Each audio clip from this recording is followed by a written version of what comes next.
Sveicināti! Jūs esat piezvanījis uz Baltika Agro mašinēriju. Tad nemetiet nos klausu. Baltika Agro mašinērija servisa telefona numurs 8558.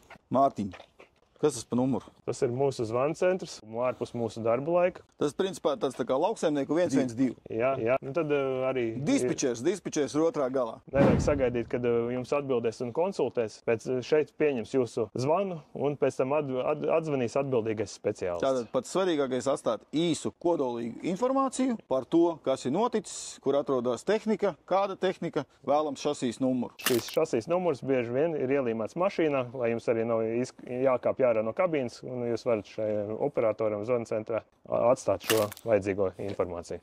Tātad lauksaimnieki tajā brīdī, ja jūs zvaniet uz Baltika Agro mašinēriju 8558 telefonu numuru un jums atbild otrā pusē meitene, kura iespējams nav sevišķi kompetenti par tehniskām lietām, tad nemetiet nos klausuli, bet pats svarīgākais atstājiet īsu kodolīgu informāciju. Pāris minūšu laikā ar jums pat sazināsies jau īstais cilvēks, kas jau uzklausīs jūs, pieņems jau pilnīgi līdz galam jūsu klējumu un sāks rīkoties ar to, lai jūs tehniku savestu kārtībā.